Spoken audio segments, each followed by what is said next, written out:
Welcome to the UGC NET MCQ Series. Question. Match list 1 with list 2. List 1. Index list. A. Good Governance Index. B. Swachh Survekshan.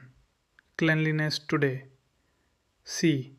National Multidimensional Poverty Index. D. State Ranking Index for NFSA. List 2. Ministry Ayog.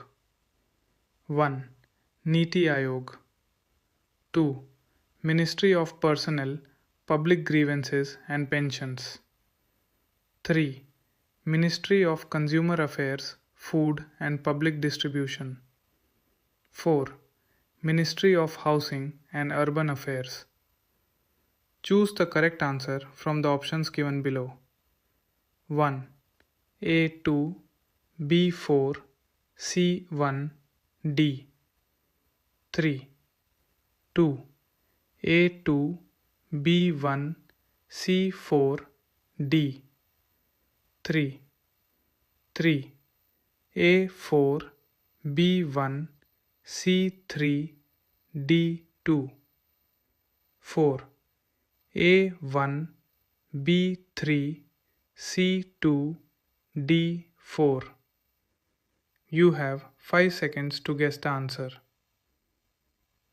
5, 4, 3, 2, 1. The correct answer is option 1. A2, B4, C1, D3. Explanation. Here is the exact breakdown of who publishes these critical national reports. Good Governance Index. A. Published by the Ministry of Personnel, Public Grievances and Pensions. 2. Swachh Survekshan. As we covered in the previous question, this massive urban sanitation survey is handled by the Ministry of Housing and Urban Affairs.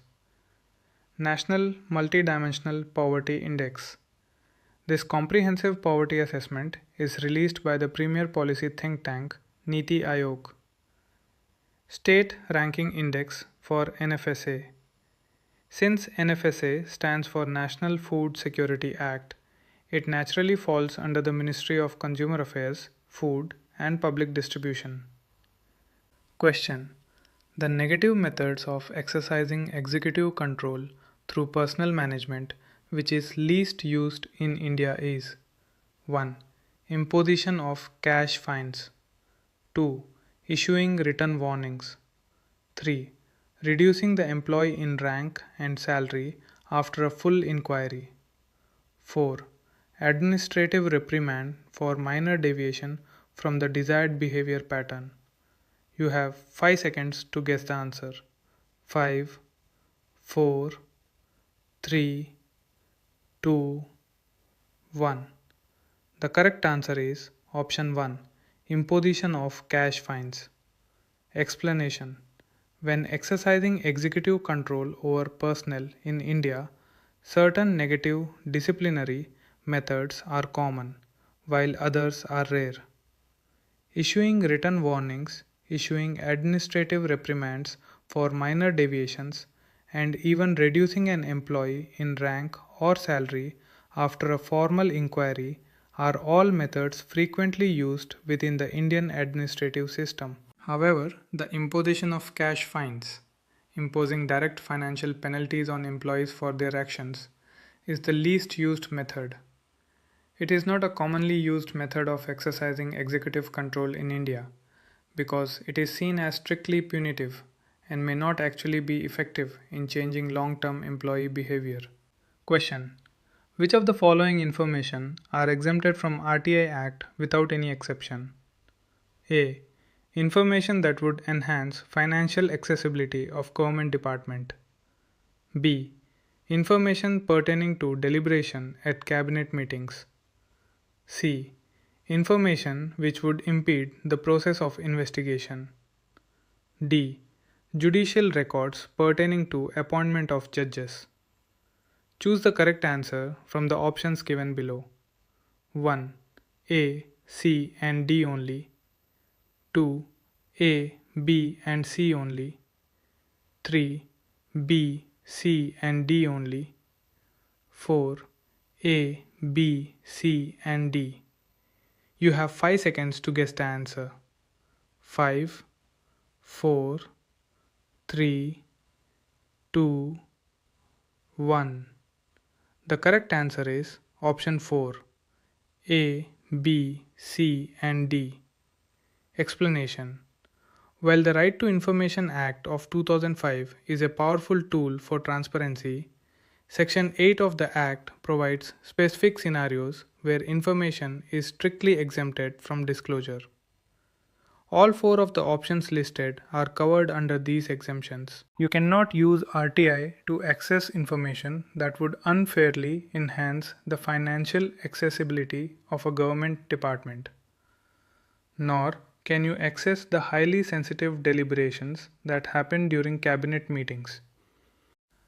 Additionally, information that would impede an ongoing police or legal investigation, as well as specific judicial records pertaining to the appointment of judges, are completely protected from disclosure.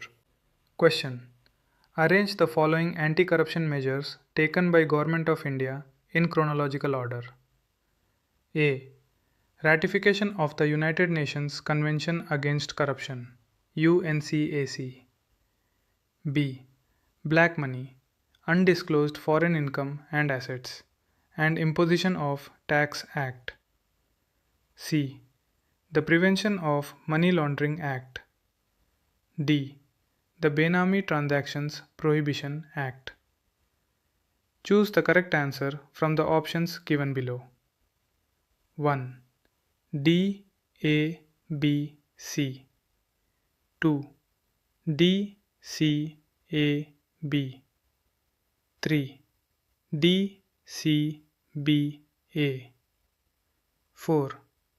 D, B, C, A. You have 5 seconds to guess the answer. 5, 4, 3, 2, 1. The correct answer is option 2. D, C, A, B.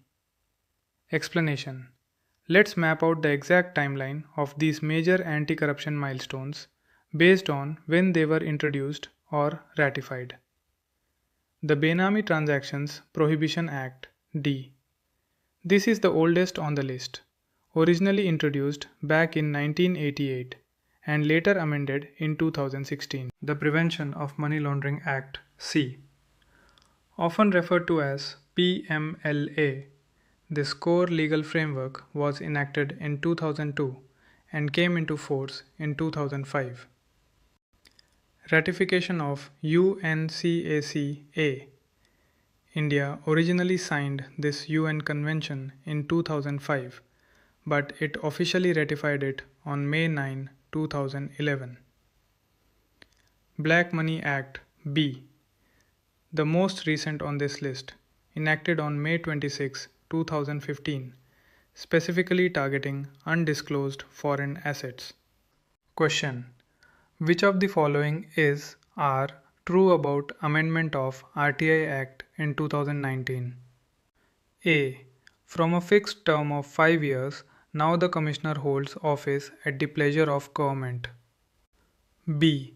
Now there can be more than 10 Central Information Commissioners. C. Now the salaries and allowances of Commissioner are also decided by the government. D. Now the age of retirement of Chief Information Commissioner will be 62 years. Choose the correct answer from the options given below. 1. C only. 2. A and B only. 3. A and C only. 4. A and D only. You have 5 seconds to guess the answer.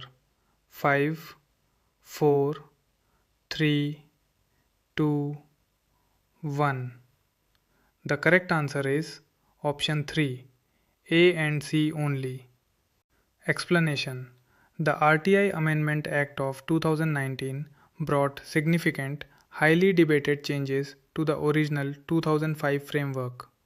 Let's break down why statements A and C are true. Statement A. True.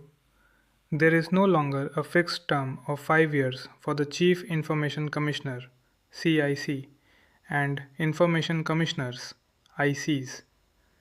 Their term is now prescribed by the central government. Statement C. True.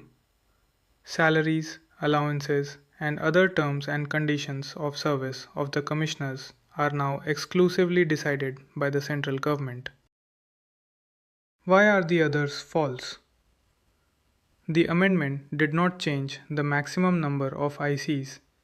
It remains capped at 10.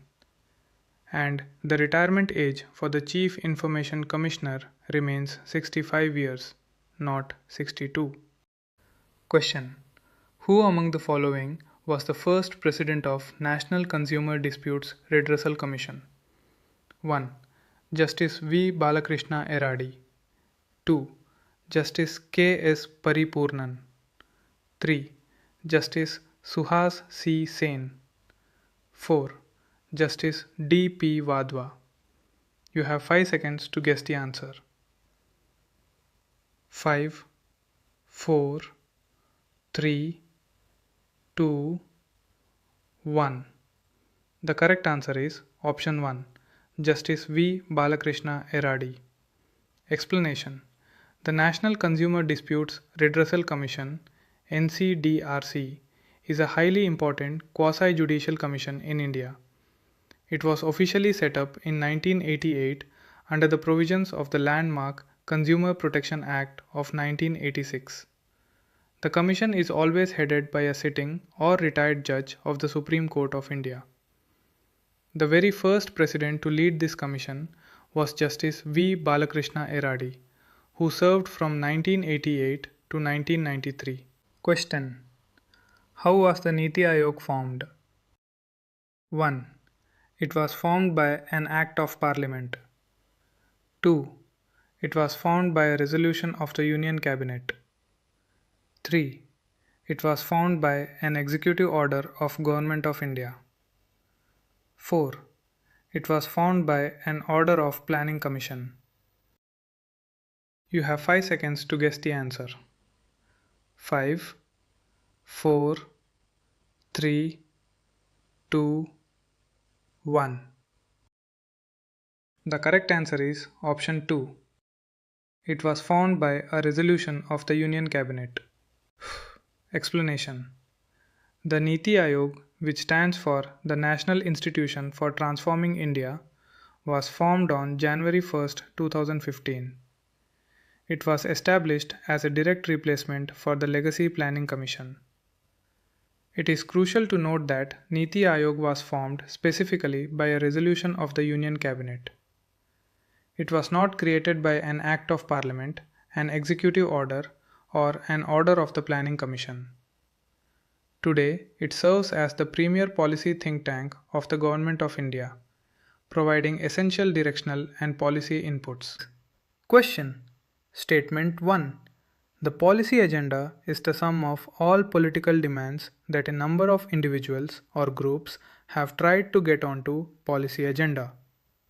Statement 2. The policy agenda is composed of the demands that policy makers have agreed to consider. Choose the correct answer from the options given below. 1.